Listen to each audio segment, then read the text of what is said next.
Buongiorno e come sempre ben ritrovati con Ore 13, siamo in diretta, buon venerdì a tutti quanti, 049 490 6054, in questo venerdì direi un po' pesante perché sono capitate tante cose in Nuova Zelanda, la marcia per il clima e tra l'altro ce lo mettiamo per tirare un sospiro di sollievo, oggi è anche la giornata mondiale del sonno. È una giornata interessante. Di cosa parliamo oggi? Oggi ci chiediamo se sia giusto far pagare ai turisti una tassa di sbarco, chiamatela come volete, per visitare la città, ma è giusto perché poi alla fine il mondo è una pinacoteca pubblica e la cosa pubblica non dovrebbe essere pagata perché la bellezza, l'arte è un piacere che deve essere accessibile a tutti.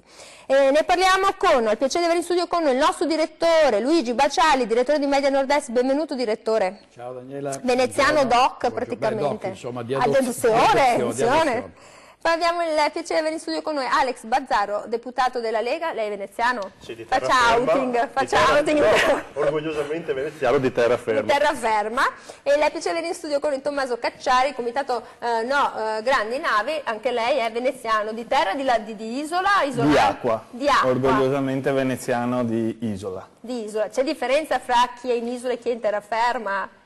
Assai. Assai, la vedo dura insomma, il direttore si colloca in mezzo, è di adozione, quindi no, insomma... io sono proprio un foresto acquisito. Il veneziano foresto. Allora, vi ricordo, se volete telefonare 049 49 06 054, aspettiamo i vostri commenti e le vostre opinioni su questa cosa. Tassa di sbarco da maggio 2019, un biglietto per entrare a Venezia, il turista che non dorme dovrà versare un contributo d'accesso, si parla di 3 euro all'inizio, poi si parla di bollini da applicare stagionali che dicono di 5 euro, 8 euro fino ad arrivare a 10 euro e nel 2022 si parla addirittura di prenotazione.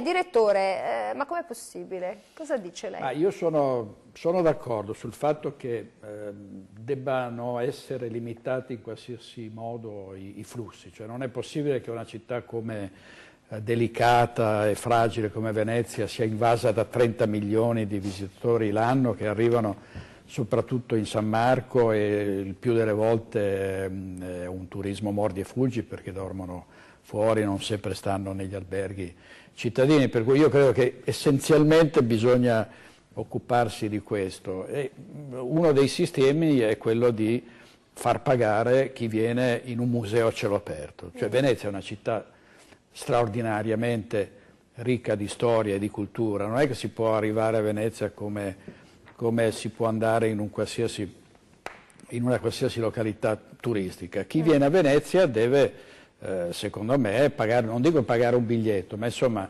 contribuire a fare in modo che Venezia abbia le risorse necessarie per essere tutelata e curata, perché altrimenti io vedo anche in altri paesi stranieri, se tu vai in California a vedere una specie di geyser, uno sputo d'acqua che esce fuori e ci sono 4 panchine attorno, ti fanno pagare $5, no? Voglio dire, se vieni a Venezia secondo me devi comunque, ma con questo spirito, non per far cassa, diciamo, fare una misura... Però la sensazione è quella che sia anche di far cassa. Allora, mi dicono i colleghi della regia che abbiamo in collegamento telefonico Massimo Cacciari. Professore, buongiorno e grazie per essere con noi. Buongiorno, professore.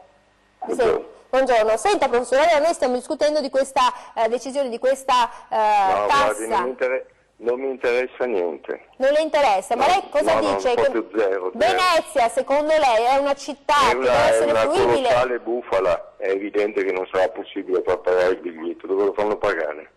Come si fa? Libertà, all'aeroporto, dai. No, non mi faccia perdere tempo, dai, saluti. Senta, invece, aspetti un secondo, ma senta invece lei, che è un uomo che viaggia, che visita, ha messo giù, è sempre così, allora. Vabbè, grazie a Massimo Cacciari che ci ha buttato il telefono giù in faccia, uomo di mondo, meno più ostico nell'ambito televisivo, però insomma c'è stato. 049 49 06 054, cosa pensate voi? È giusto far pagare questa tassa? Non si poteva aumentare la tassa di soggiorno? Perché la sensazione è anche più parti è quella insomma, che si voglia incamerare e arrivare a questi 50 milioni di euro. Alex Bazzaro, Bacciali dice è una città così bella, bisogna controllare i flussi. Il professore Cacciari ha detto è una bufala, non si può applicare. Lei cosa dice? Il professore Cacciari, io sono veneziano da 32 anni, nato di terra, attenzione. Però io me lo ricordo che non è solo professore stimato e illustre, è anche stato sindaco più volte, quindi onestamente dire è una bufala ma non mi faccia perdere tempo, andiamo avanti, non è una risposta, perché soprattutto negli ultimi 20 anni con un turismo sempre più massivo, sempre più di massa, con una globalizzazione dei sistemi di trasporto che permette a chiunque di arrivare nella nostra meravigliosa città, si sono create delle problematiche sempre più consistenti nella gestione del settore turistico. Io ricordo, per chi ci ascolta magari veneziano come me e quindi conosce anche l'amministrazione della città e magari qualche anno più di me, che il primo a proporre una tassa di soggiorno, una tassa di ingresso, non di soggiorno in quanto alberghi, fu il sindaco Mario Rigo. Si parlava ancora del pentapartito con maggioranze trasversali, si parla dei fine anni 90, fine anni 80, inizio anni 90. Questa è la storia della nostra città. Una città delicatissima, una città che ha l'esigenza di avere, possiamo definirle come le definiamo quando facciamo un'opera pubblica, delle opere di compensazione. Perché io non voglio trasformare la città, soprattutto nella parte d'acqua, in una Disney e nella parte di terraferma in un contesto esclusivamente ricettivo con B&B e alberghi, un dormitorio a cielo aperto per una città Disneyland d'acqua. Noi abbiamo bisogno di mantenere una residenza a Venezia e quella residenza a Venezia, essendo una città meravigliosa, come ha detto il direttore, con 30 milioni di turisti l'anno, ha bisogno di essere compensata, soprattutto magari agevolando chi ci vive nella tassazione, nella gestione dei flussi, perché ci troviamo in alcune zone dell'anno, difatti vorrei far notare che... C'è appena trascorso il carnevale, ad esempio. Sì, che sarebbe da bollino nero se poi andassimo a vedere le vari tipi di tassazione, però c'è un punto, se ne parla, l'avevano richiesta 3 sindaci diversi questa tassa, l'aveva richiesta Orsoni, l'aveva richiesta Costa, l'aveva richiesta in modo diverso anche il professor Cacciari. Noi siamo riusciti a realizzarla con tanta velocità durante la legge finanziaria perché c'era una trasversalità a tutti i deputati veneziani, senatori veneziani, scusate, grosso modo con modifiche diverse, lasciando poi in capo il comune che avrebbe dovuto gestire, andava benissimo questo tipo, perché? Perché sono i residenti stessi a chiedere, a lamentarsi costantemente di un flusso di turisti non più gestibile in certe zone. E di maleducazione, perché non ultimo c'erano 2 persone che stavano copulando sotto il ponte, sono state 4, vabbè, insomma, che si davano allegramente felicità l'un l'altro. Senta, Bazzaro dice, ha detto Massimo Cacciari, è una bufala, ma... la gente, i veneziani, da quello che emerge insomma dall'intervista, dice ma è inutile che mettete questa tassa perché tanto sono tutti quanti i veneti che arrivano e sono comunque morti e fuggi, chi viene a Venezia sono i padovani, i veronesi, i veneti stessi. Però c'è una domanda, il turista che arriva e soggiorna in città porta un'economia alla città già ora, perché paga anche la tassa di soggiorno che è sostitutiva di questa, consuma, vive la città. Il problema è che c'è con i trasporti veloci, lei pensi che per andare da Roma a Venezia ci mettono 3 ore, per andare da Milano a Venezia sono 2 ore e 20. Qui c'è anche un turismo che magari non soggiorna in città, che quindi non paga nulla, che arriva, consuma poco o nulla, perché magari si porta giustamente il pranzo da casa, ma va ad inficiare quelle che sono... In piazza San Marco all'aperitivo, ma va ad inficiare quello che è una città delicatissima, con un microclima interno da preservare e dei residenti. Io ci tengo questo passaggio, perché la tutela è soprattutto sentiamo il residente, cosa una dice, popolazione che come dica il comune è sempre più in diminuzione in centro storico e va via per un discorso di prezzi, di gestione, di comodità, ma anche di flussi turistici incontrollati. L'amministrazione comunale contrasta il fatto dello spopolamento perché è appena uscita una inchiesta sul consumo di acqua. Sì, se l'è fatta insomma, voglio dire, posso lasciare aperto un rubinetto una notte in più e ho fatto una bella inchiesta. Pronto, buongiorno, buon venerdì. Buongiorno Daniela. Buongiorno, ci dica tutto, cosa ne pensa allora? Facevo fatica a leggere la scritta perché è un rosso sgargiante che veramente ricorda un tramonto. Comunque volevo fare una domanda, diciamo una precisazione su come state parlando di Venezia. La mia domanda era, una volta quando si parlava di Venezia anche in televisione, delle città da visitare, delle città monumento, diciamo, tutti chiedevano che venga turismo, che ci sia turismo di massa e tutti queste cose che adesso criticate. Adesso Venezia ha un buon turismo da quello che dicono, però tutti si lamentano perché ce ne sono troppi. Ma a me non risulta, anche sto qua con la giacchetta, parla di microclima, cosa ci sono le palme, i funghi tra i canali che parli di microclima? Di cosa stai parlando? Cioè, ha dei sospetti, insomma. Allora, vabbè, io la ringrazio per il suo punto di vista. 049 49 06 054, diteci la vostra opinione su queste tasse che, visto che l'ha fatta Venezia, perché non la può fare Padova, Milano, Roma, Napoli e così via. Tommaso Cacciari, più sereno del professore, vero? Visto che è qua, ha detto sì, vengo, tranquillo. Allora, per il momento sono serenissimo. Ma lei che è un veneziano di isola, tutti questi turisti, tutta sta gente, gli stanno un po' sulle balle, mi scusi il termine. Allora, è indubbio che abbiamo sforato ogni limite del buonsenso. Quando siamo 50.000 residenti e 32... perché dopo se noi colleghi fanno fatica a riprendere. 32 milioni di turisti, perché l'anno scorso sono stati 32 milioni conteggiati col turismo di turisti l'anno, è evidente anche... a una scimmia, è evidente la sproporzione, e questo turismo di massa ha completamente distrutto, disgregato il tessuto socio-economico, produttivo, politico e relazionale della città storica. Diciamo delle ovvietà, perché ormai sono letteratura quando si parla della città storica.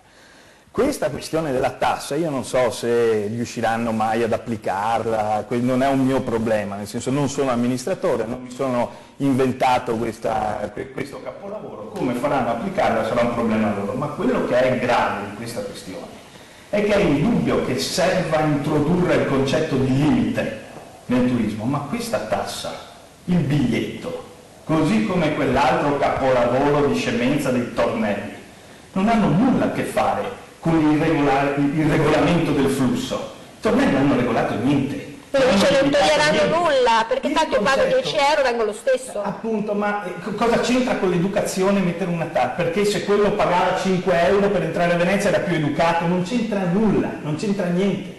Questi pagheranno 5 euro. Il concetto di questo biglietto dei tornelli ha più a che fare col simbolico che non col concreto, ha più a che fare, ed è più pericoloso per quello che riguarda l'idea che non il concreto, perché non cambierà nulla. Non è che... cioè non cambia, cioè i 32 milioni continueranno a venire a Venezia, 32 milioni, pagando 5 euro. Quello che sta dietro a questo magari più i turisti stranieri, perché un turista italiano, una famiglia, spendere 50 euro con posto di 5 persone, andare a Venezia in giornata, ma per Venezia ne spendono anche 50, non è quello, cioè per vedere la città più bella del mondo, se la concepiamo come un museo, ne spendono anche 50, non è quello il problema. La questione è che appunto il concetto che sta dietro questa tassa è semplicemente fare cassa. Quindi 50 milioni di euro. Quindi 50 milioni di euro, quindi è semplicemente andare all'incasso sulla pelle di quello che non è un museo, non è una città, non è un museo, è una città, cioè è una città in cui la gente ci vive, in cui bisogna rifavorire la residenzialità, rifavorire la cittadinanza. Una città non ha un biglietto d'ingresso, una città non ha un cancello, un tornello all'ingresso, ce l'ha appunto un museo.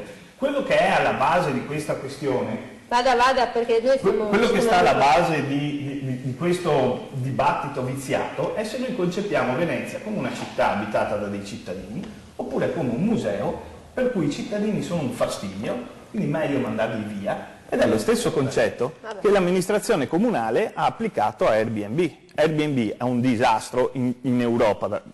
So, ci sono amministrazioni tipo Barcellona che puntano a limitare Airbnb, perché è del tutto evidente che più case private vanno sul mercato di Airbnb e meno ce ne sono a disposizione ai residenti.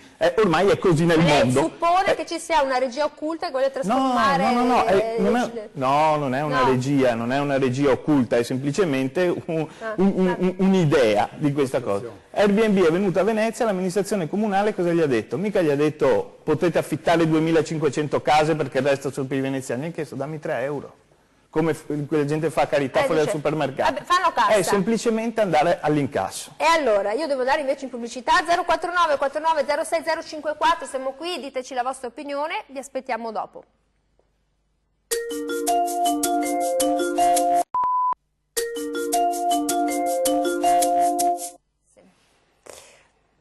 Eccoci qui, siamo siamo tornati in diretta, noi abbiamo continuato il nostro dibattito sulla questione di Venezia perché ci sta davvero a cuore. 049 49 06 054, l'omino che ho nell'orecchio mi ha detto che c'è una telefonata. Pronto, buongiorno? Sì, pronto, buongiorno. Prego, ci dica tutto.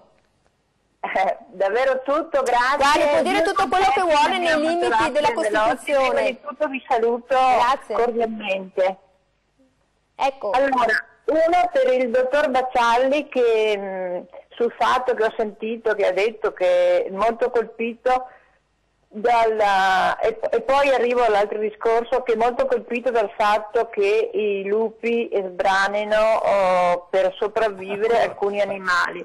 Ma ha mai visto cosa facciamo noi umani nei macelli?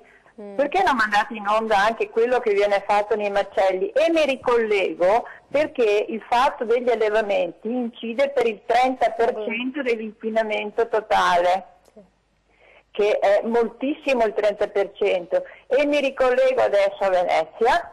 Io quello che posso dire è che è veramente un delitto aver ridotto Venezia a quello che è.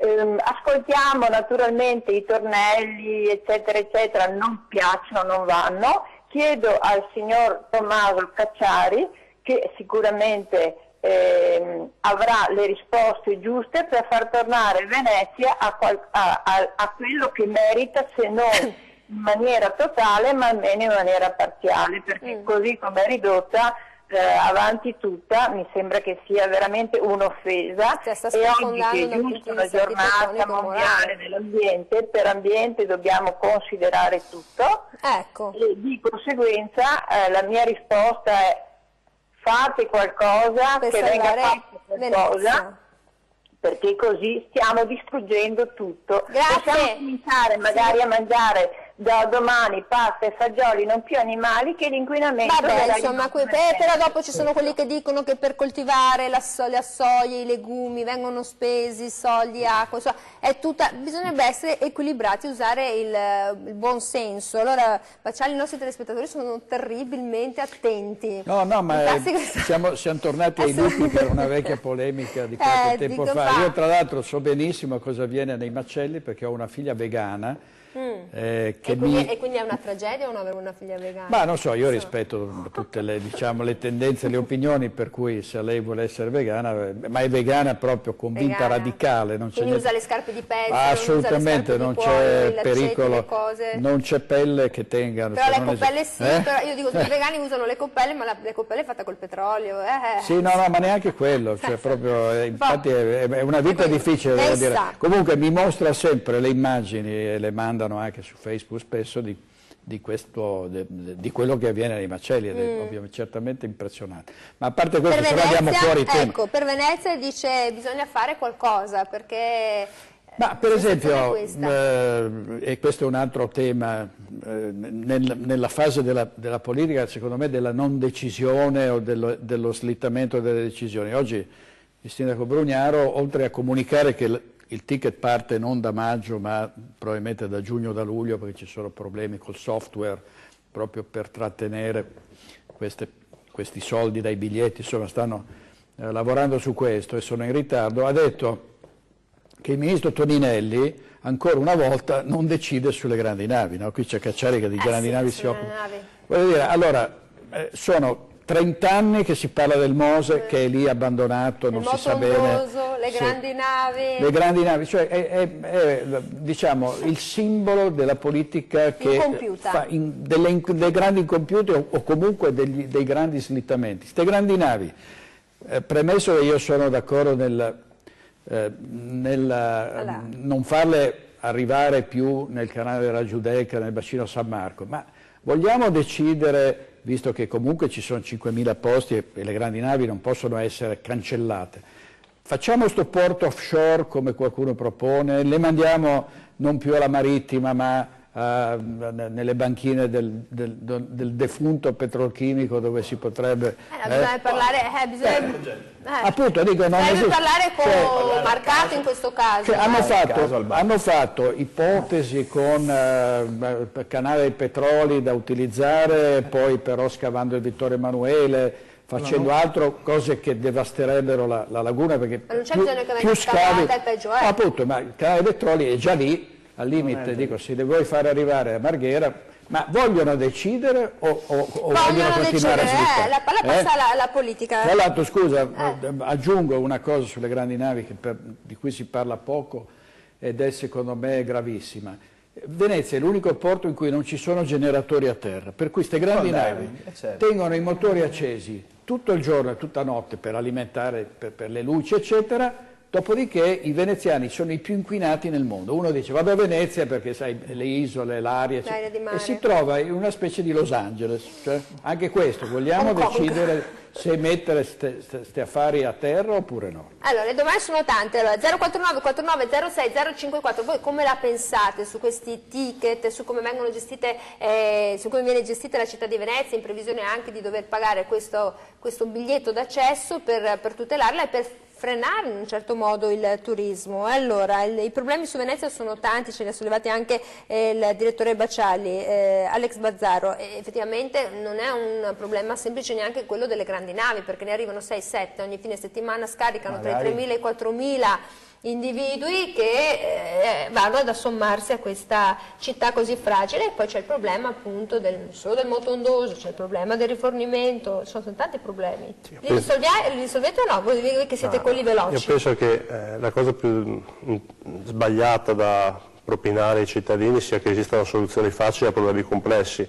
Abbiamo necessariamente il bisogno di cambiare la politica di gestione di Venezia. Mi fa sempre specie ascoltare il collega Cacciari, qui presente, non quello in breve seduta telefonica, perché concordo su di lui su molte cose, ad esempio nel non trasformare la città di Venezia in un museo, ma che rimanga una residenzialità. Il problema è che chi ha amministrato nel passato Venezia aveva un'idea totalmente diversa. Proprio colui che ci ha poco fa lasciati telefonicamente spiegò che la città di Venezia, nel centro storico, doveva contenere al massimo 10.000 abitanti atti a servire i turisti e tutto il resto doveva spostarsi in terraferma. Queste sono dichiarazioni lasciate alla stampa non meno di decine di anni fa e le cose sono peggiorate. Ora arriviamo al concreto, cosa facciamo? Perché chi ci ascolta vuole magari a sapere delle ipotesi di soluzione. Partiamo da un presupposto. Non si può totalmente limitare l'accesso a una città, cioè è incostituzionale, punto. Quindi non è che si può dire da domani faccio entrare 1 milione di persone all'anno e basta. E Venezia quello può reggere, anche se è necessario capire che forse sarebbe quella la soluzione ideale, perché quello che mi ha risposto ai telespettatori, il microclima, cioè il microclima sociale della città, cioè quello che può reggere effettivamente forse a numeri molto più bassi dei turisti che arrivano, ma non si può. Già il ticket d'ingresso in sede parlamentare ha ricevuto critiche per un mancato accesso alla mobilità da parte dei cittadini, quindi va strutturato nella maniera giusta. Abbiamo quindi il problema di capire che Venezia ha bisogno di limitarsi o quantomeno di compensare. E la domanda è, possiamo limitare? La risposta molto probabilmente è no, possiamo evitare di fare danni con le grandi navi che arrivano in bacino San Marco, questo è un tema vero, ma non possiamo impedire alle grandi navi di arrivare a Venezia e non lo vorrebbero nemmeno i veneziani, perché se io togliessi veramente le grandi navi e un grosso accesso turistico avremmo dei cali occupazionali, avremmo dei cali di economia che entrano nella città. Però capiamoci su una cosa, siccome un Consiglio Comunale a Venezia, una città che fa 1 miliardo e 100 milioni di euro l'anno di bilancio, cioè quasi il doppio di Padova, che è, sentivo prima, la vera capitale, la capitale del Veneto è Venezia e anche economicamente lo è. Questa città ha avuto, seduto in Consiglio Comunale, perché poi io voglio parlare di politica, se i politici prendono del denaro, io per primo, per dare risposte e provare a creare soluzioni, io ho bisogno di capire cosa è stato fatto in questi ultimi 30 anni. 3 sindaci hanno chiesto la tassa di soggiorno, è arrivata adesso. Prima sedevano in Parlamento parlamentari dei partiti che governavano la stessa città, quindi sindaco di sinistra, parlamentare di sinistra, governo di sinistra, questa tassa non arrivava mai perché c'erano sempre queste 1000 remore. È vero che la tassa d'ingresso, la tassa di soppagamento non è la panacea di tutti i mali, non risolverà ovviamente tutto. Se abbiamo un problema comunque che i numeri sono troppi, di qualità, ma noi non possiamo selezionarci i turisti, c'è questo problema. O alziamo a dismisura rendendo Venezia inaccessibile per un certo tipo di turismo, io non voglio questo, se è un patrimonio comunque comunque del mondo, come tutte le meravigliose città. Va a scarabocchiare mi scusi, però, perdonatemi, la parte di gestione, i turisti che si danno alla pazza gioia, chi imbratta, quella è ordine pubblico, lì serve maggiore cultura servono anche più controlli, visto che hanno 50 milioni di euro, si possono pagare un po' più persone. Però quando si arrivano a 32 milioni, parliamo 32 milioni sulla città, su un'isola, 32 milioni su un'isola, abbiamo un influsso, ma non solo, io parlo adesso di Venezia, io voglio parlare che il comune riguarda anche la terraferma. Noi abbiamo distrutto il tessuto socio-economico della mia terraferma, 190.000 abitanti, che è diventato un quartiere dormitorio enorme per servire Venezia. Vogliamo parlare anche di quella residenzialità? Allora, ne parliamo, io ne devo parlare dopo la pubblicità. 049 49 06 054, diteci la vostra opinione su questa tassa, che cosa comporta poi il fatto di tassare nell'andare a visitare una città. A dopo.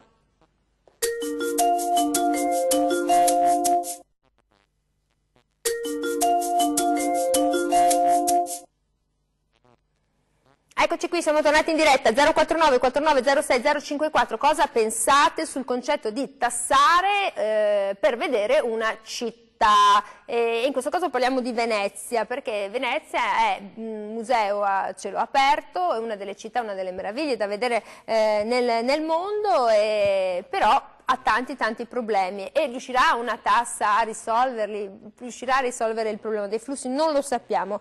Tommaso Cacciari, da una parte quindi il problema di questa città che si spopola, perché alla fine fa comodo anche così in un certo senso, e dall'altra parte il problema delle grandi navi, come sollevava poi anche il direttore Bacciali, che non viene mai risolto. Ecco, lei che ci vive, cosa pensa? Allora, io volevo interloquire un secondo il direttore, che ho grande stima, anche se non sempre la pensiamo allo stesso modo su tante cose. Però c'è la stima di base. Certo, e ho anche un grande rispetto per la sua professionalità, e proprio per questo, cioè sulla questione delle grandi navi, io eviterei di dare adito, perché è una forma di decisione. Il fatto di sparare una scemenza nuova ogni 2 mesi è una decisione, di confondere le acque. Certo. E non prende una decisione. È una tattica. Adesso, prima c'era il Contorta, poi ogni 2 mesi ce n'è una. Adesso sembra che vada in voga questa opzione Marghera, che non esiste, punto. C'è un progetto? No. Tutti parlano di Marghera, fateci vedere un progetto, uno. Non hanno idea su che banchina. Le banchine sono private, bisognerebbe comprarle, con che soldi, chi le compra, il comune, lo Stato, il porto. Siamo nel piano della fantasia. Cioè, se andiamo al bar e chiacchieriamo davanti a uno spritz, ognuno può sparare la scemenza che vuole, io le metto sulla luna, poi con dei shuttle elettrici porto i turisti, ma stiamo parlando di fantasie, di cose che non esistono. Ma scusi, lei che conosce allora Venezia, c'è un solo progetto. Ecco, se io la dovessi prendere come tecnico consulente, dove li metterebbe queste barche, queste imbarcazioni? C'è un solo progetto che Toninelli e il governo fa finta di non sapere, ma basta aprire il sito internet del Ministero dell'Ambiente. È un progetto, voi sapete, ha dei crismi, non è che io faccio un disegno e presento un progetto, c'è la fase di scooping, c'è una cosa, e poi sono le forche gaudine della Commissione di Valutazione Impatto Ambientale Nazionale.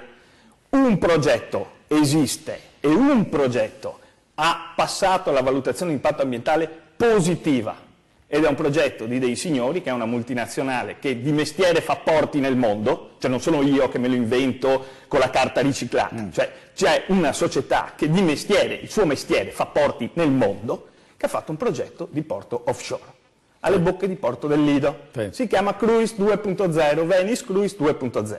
Questo progetto è l'unico esistente, Marghera non esiste, Vittorio Emanuele non esiste, Contorta è stato bocciato, Scemenze di San Leonardo, tutto il resto non c'è, stiamo parlando di niente. Ma questo progetto le va bene? Questo progetto sposta le navi fuori dalla laguna, quindi questo progetto è un progetto che toglie le criticità ambientali e strutturali da Venezia, che Venezia, per chiunque abbia letto mezzo libro di storia di Venezia, non è solo la città di pietra, è la città di acque salate, dolci. Venezia non esisterebbe senza la sua laguna, e la sua laguna va mantenuta in equilibrio. Scavare i canali portuali è stato, e questo lo dice la legge speciale del 75 e del 73 e di tutte le altre, è stata disastrata dagli scavi. Ma anche il Mose ha comportato un importante impatto ambientale. Infatti questo è oltre il Mose, il progetto è oltre il Mose.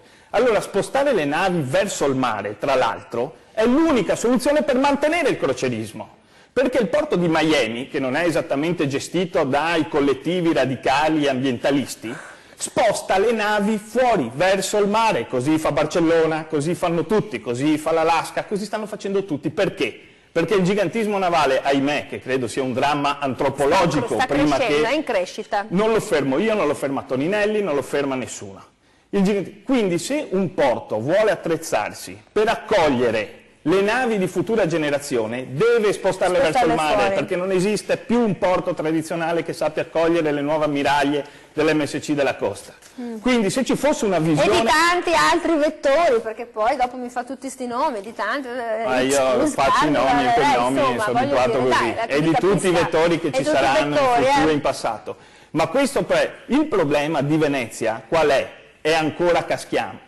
Che la Venice Terminal Passeggeri, che è la società privata che ha il monopolio delle banchine, è quella che incassa i soldi. Perché nessuno mi venga a dire che le navi da crociera portano soldi perché il crocierista scende e si mangia il gelato. Perché anche qui c'è letteratura. La nave da crociera è un centro commerciale, nessuno con un minimo di buonsenso mi dice che il centro commerciale porta soldi al fruttariolo che c'è in parte. Okay? Vabbè, insomma... però quello che dice è vero, però è anche vero, poi dopo faccio l'avvocato del diavolo, che il crocierista se ne scende la mattina alle 7 e se ne ritorna in nave alle 5, qualche taranta la spenderà. Dopo mi direte che c'è il problema delle lance che arrivano dentro e che non si sa come farli muovere, ma se la nave si ferma alle bocche di porto del Lido, il crocierista scende uguale, non è che non scende. E le dirò di più, i dati del porto, non i dati miei, ma basta aprire il sito internet dell'autorità portuale di Venezia, dice che nell'anno passato sono scesi, ovviamente non parliamo dell'on port, parliamo di quelle in cose che sono circa la metà, sono scesi il 24% dei croceristi, il 76% resta sopra lì, che gelato si mangia. E lo dice il porto, non lo dico io. Allora, vedete che si scalda molto Tommaso Cacciari su questa questione delle grandi navi. 049 49 06 054, diteci la vostra opinione, cosa ne pensate sul fatto di tassare per andare a vedere una città. Siete d'accordo o non siete d'accordo? Aspettiamo le vostre telefonate. Baciali, il problema sulla città di Venezia sono problemi molto concreti, poi da un lato appunto c'è chi si è lamentato sulla questione del turismo mordi e fuggi, che è il turismo che va per la maggiore a Venezia, perché poi appunto ci sono tutte le regioni con termine, tanti italiani, tanti turisti, metà e metà, diciamo un 50%. Come vede che possa essere applicata questa tassa? Perché c'è chi parla di fantapolitica, No, ho visto tante ipotesi e tanti progetti e credo che adesso la difficoltà sia proprio quella di metterla in pratica. Si è parlato di trattenere qualcosa sul prezzo del biglietto del treno, dell'aereo, premesso che poi c'è anche la polemica sui troppi esentati, no? C'è chi ha detto ormai hanno esentato tutti e non è giusto, insomma. Quindi è ancora tutto in fieri, insomma, non so a che cosa arriveranno. Evidentemente a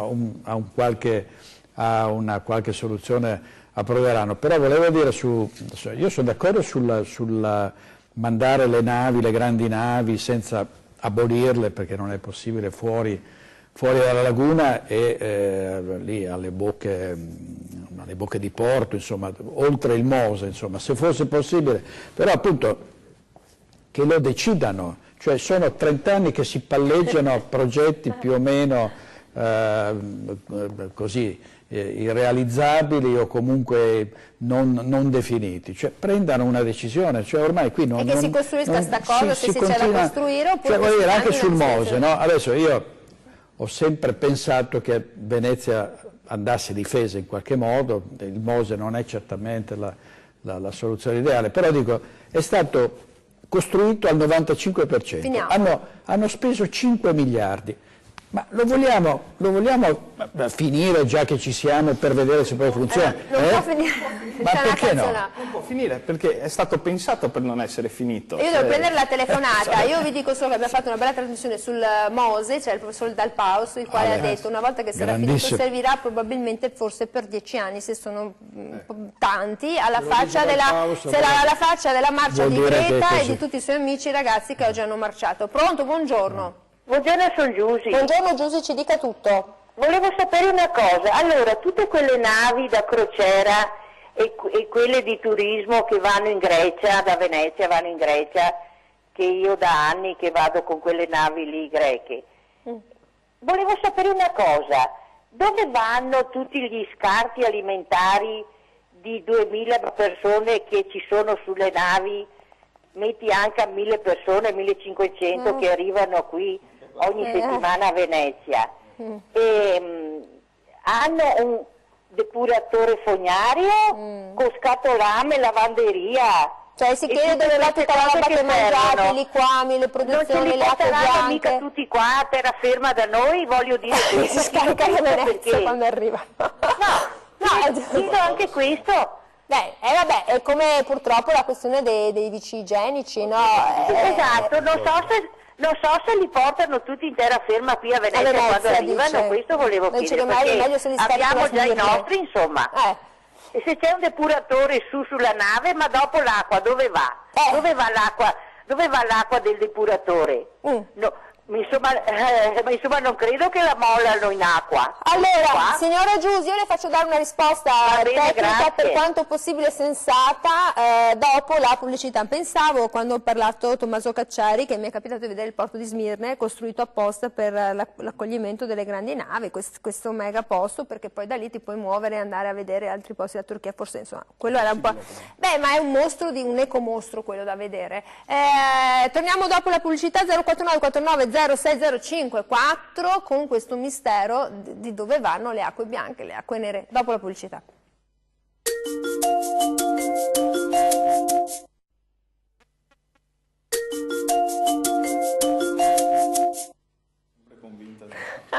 Ecco, stavamo parlando, se volete proprio sapere dove finiscono gli scarti negli aerei e gli scarti io ho avuto un amico che ha perso il cellulare dentro il bagno di una toilette di un aereo e quando è arrivato all'aeroporto di destinazione la signorina gentilmente gli ha restituito dentro un sacchetto perché hanno fatto lo scarico del liquame, cioè comunque, quindi come i camper, il caravan e i campeggi, sarà così? Non lo so, perché la signora Giusi è preoccupata. Io so solo che quando arrivano a spurgare i pozzi neri a Venezia, arriva col barcone sotto casa mia e infilano un grande tubo che arriva fino al pozzo nero, lo prosciugano, mi risulta che poi vadano al largo a scaricarlo. Al largo, so, cioè al largo dove? Mare, alle Tegnue, tanto è roba biologica. Alle Tegnue. No, perché adesso con tutto il problema... Così mi hanno detto. No, piuttosto Daniela, c'è anche la questione Cina, no? Via della Seta e porti dell'Alto Adriatico nel mirino della Cina, cioè Trieste e Venezia anche. Se la giocheranno, se la giocheranno. Allora, caro Alex Bazzaro, lei che è deputato della Lega, di questo governo, no, dice siamo sprint e noi le cose le abbiamo fatte, sono passati i governi, però effettivamente la gente è preoccupata, a parte la signora Giusi che dice dove vanno a finire tutte queste cose, ma è preoccupata di sapere come sarà possibile attivare questa tassa, non era possibile aumentare la tassa di soggiorno? Ma non risolveva il problema, però 3 passaggi rapidissimi. Uno, e lo dico facendo mea culpa in prima persona, noi abbiamo avuto e ci sono sempre stati in passato parlamentari veneziani della città, di terraferma, di laguna, di isola, dovunque. Il problema principale è, e lo dico facendo appunto una riflessione critica anche sul mio stesso operato, è la capacità di fare lobby, perché è evidente che una città particolare, meravigliosa, difficile, complicata, da tutelare come Venezia aveva bisogno non di politica partitica ma di trasversalità per difendere i suoi interessi. Potrei fare un discorso più macro parlando di Veneto, mi concentro sulla mia città, su Venezia, questo è un primo passaggio negativo. Il secondo passaggio è che non possiamo diventare, perché oggi ascoltando il collega Cacciari qui presente, su molte tematiche, soprattutto quelle ambientali, mi vedo vicino. Il problema è che quando ne cominciamo a parlare in città si attuano degli scontri tra veneziani. Ci sono veneziani che non ci tengono la propria salute. No, ci sono veneziani che magari temono la perdita di posti di lavoro, di opportunità, di commercio, di economia. Nessun veneziano vuole vivere male, nessun veneziano vuole vivere inquinato, nessun veneziano vuole vedere la società distrutta, nessun veneziano vuole vedere un mostro di acciaio di 60 metri a offuscare la piazza che secondo me è la più bella del mondo, che è quella di San Marco. Il punto è che poi la gente fa 2 ragionamenti, uno col cuore e uno che lavora con lo stomaco, con la testa e col portafoglio. Quindi la prima cosa è la politica che faccia lobby, lobby a difesa dei cittadini della sua città e di una città che è unica al mondo, perché io ho avuto, lo dico, guarda, metto un po' di pepe interno a me stesso, perché nella polemica se parliamo di grandi sistemi, di cose mai fatte, il ministro Centinaio, ministro della Lega, non era d'accordo sulla tassa. E lo ha detto, credo che chiunque abbia letto i giornali nell'ultimo mese abbia letto le sue criticità, da ex operatore turistico, lavorante del settore, con idee diverse. Io personalmente, pur capendo cosa lui diceva, non potevo essere d'accordo perché c'era una problematica, una specificità veneziana diversa, secondo me, da Roma, da Firenze e da qualsiasi altra parte del mondo.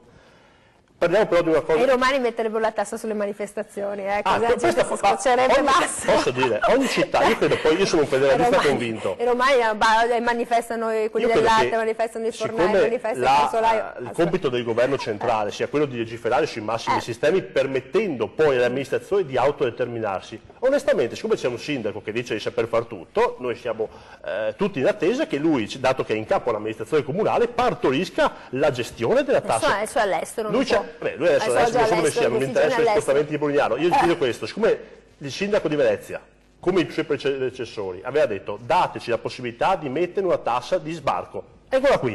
Adesso, con tutto rispetto, siccome è un sindaco di una città da 275.000 abitanti, capitale del Veneto, con la terraferma, guardi, anche questo è un altro passaggio, ma proprio per chi ci ascolta. No, perché io le do un dato sullo spopolamento. Adesso ci sono circa 56.000 abitanti. Nel 1951, proprio città, faceva 175.000 Capiamoci, abitanti. però, le chiedo.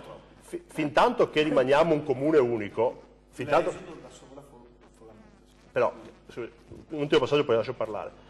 Quando noi parliamo di città, ad oggi Venezia c'è stata una volontà di fare un referendum per la separazione, non è andato in porto. Oggi Venezia è una città unica, collegata internamente da città unica, perché noi abbiamo un tram che porta a Venezia, abbiamo un casinò su 2 sedi, uno in terraferma, un aeroporto internazionale che è quello che fa arrivare tanti turisti a Venezia, e tutto, come dicevo prima, un sistema di gestione turistica su cui la terraferma si è specchiata, perché vedendo una città a 32 milioni hanno specchiato e portato B&B, come se non ci fosse un domani, nella terraferma, andando anche a portare l'innalzamento dei prezzi di affitto delle case, perché è più conveniente, come diceva prima, anche della terraferma, non solo nel veneziano, e tutti i comuni limitrofi piccoletti hanno invece avuto una crescita. Però l'ultimo passaggio è questo: abbiamo una domanda, non possiamo farcela, abbiamo detto prima, a togliere, possiamo pensare a progetti che abbiano capacità di tutela ambientale del territorio, che portino fuori queste navi da Venezia pur mantenendo l'indotto all'interno della città.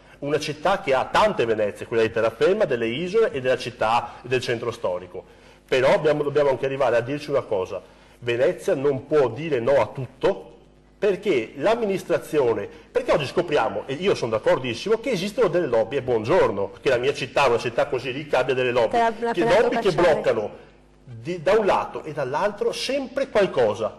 E il problema è che i sindaci, se sono eletti dai cittadini e rispondono al popolo, hanno il dovere di rispondere sempre, anche andando controcorrente, perché quando c'è stato, e lo dico questa volta invece, io sono un critico del ponte, ma lo dico per il coraggio di averlo fatto, quando c'è stato il quarto ponte, il ponte di Calatrava, il ponte Cacciari, come forse verrà ricordato post alla memoria, molta gente era contraria, ma il sindaco ha deciso di farlo. Io ho contrastato da amministratore, da consigliere municipale, comunale, ho contrastato la cosa. Stessa cosa per tutte le realtà fatte a Venezia, cioè la capacità del governo di dare uno strumento, poi spetta all'amministrazione, alla politica. In atto, vabbè, quindi adesso vediamo cosa succede prima dell'estate, o forse dopo l'estate, si aspetterà l'autunno. Senta, lei dice che Cacciari, le navi sono un grosso problema, ci sono tanti problemi che incidono su Venezia. Lei ha detto ma lo spopolamento era doveroso, c'era troppa gente a Venezia. Parliamo dell'immediato dopoguerra, anche questo non dico niente di nuovo, è letteratura, nel senso c'era un accordo tra gli alleati per non bombardare Venezia, quindi c'è stata una immigrazione, diciamo, dalla terraferma enorme nella città di Venezia, che ha raggiunto appunto i 150-170.000 abitanti, perché Venezia non veniva bombardata e non veniva, se non il mitragliamento e le zattere, però insomma sostanzialmente c'era quel motivo bellico. Negli anni 50, subito dopo, nell'immediato dopoguerra, Venezia, se lo ricordano i nostri genitori, generazione prima delle nostre, era una città non vivibile per il sovraffollamento. Infatti nella letteratura che parla della città storica, quel periodo si chiama primo esodo da sovrappopolamento, cioè c'era troppa gente nelle case, poi c'è stato l'esodo da mancato restauro, eccetera. E adesso c'è l'esodo ormai quasi compiuto, esatto, da devastazione turistica, perché... E su questo, io per rispondere brevissimamente, ovviamente non è che ci sono risposte semplici chiaramente, però qui davvero l'unico modo, cioè non ci sono capate, non è che ci sono colpi di genio, trucchetti, furberie per sistemare la questione tra residenti e turisti. Qua c'è, per usare una metafora zoologica come la signora indicava, di prima, cioè l'unico animale antagonista al turista è il residente. Cioè una politica deve favorire la residenza, cioè non c'è trucco, cioè, cosa fai? Metti i sacchi di sabbia sul Ponte della Libertà, metti i caschi blu dell'ONU, cosa fai? Non ci sono tornelli, non ci sono biglietti, non c'è niente. Un amministratore, la politica dovrebbe amministrare i fenomeni, non lasciarli fare. E qua l'unico modo per allontanare, così come il turista allontana il residente allontana il turista. Quindi più case ci sono con residenti dentro, meno ci sono turisti dentro, è evidente. Vabbè, quindi è una situazione un po' complicata da gestire, Cacciari, è impossibile, è impossibile, cioè una cosa o un'altra, trovare la mediazione in Italia diventa sempre complicata. Allora io devo chiudere, mi dicono dalla regia, perché il nostro tempo vi sembrerà ma è già passato. Allora Bacialli. No, andrebbe ripopolata Venezia, questo io sono d'accordo con Cacciari su questo, cioè non si è fatto niente per anche far ripartire delle attività. Venezia era la città delle botteghe, dell'artigianato, sono attività che sono state distrutte. Diamo una notizia legata alla strage spaventosa compiuta in Nuova Zelanda in 2 moschee. C'erano anche, visto che parliamo di Venezia, c'erano anche i nomi di Marcantonio Bragadin e Sebastiano Venier sul caricatore del mitragliatore di questo Brenton Tarrant che ha fatto una strage lì in queste moschee, no? Quindi voglio dire, visto che parliamo di Venezia, citiamo c'erano tutte queste tutti coloro che secondo questo matto hanno combattuto, diciamo, i musulmani. Ecco. No? Allora io devo chiudere, lei cosa vuole dire, perché sennò mi strozzano. Solo una cosa, una preghiera per le vittime, una condanna e oltretutto, oltre la strage schifosa perpetuata da questi individui contro dei cittadini innocenti, addirittura mettere il nome di personaggi storici che hanno fatto ben altro in tutt'altre epoche è un insulto a Venezia, quindi cancelliamo, preghiamo per le vittime e condanniamo questi massacratori assassini e per favore lasciamo Marcantonio Bragadin ai giusti libri di storia a cui cerchiamo invece molto spesso di riportarlo per elevarlo come figura. Vabbè, allora ci uniamo tutti in questo appello. Io ringrazio davvero tutti coloro che ci hanno guardato, chi ci ha chiamato, chi ci guarderà in replica, e ringrazio davvero molto Luigi Bacialli, direttore di Media Nord-Est, grazie a te, Daniela, che di essere stato con noi. Ringrazio davvero molto Alex Bazzardo, deputato della Lega, grazie a voi, grazie per l'invito. E ringrazio davvero il passionario contro le grandi navi, mettiamola così, Tommaso Cacciari, il comitato No Grandi Navi, per essere stato con noi. Ore 13, torna domani, arrivederci.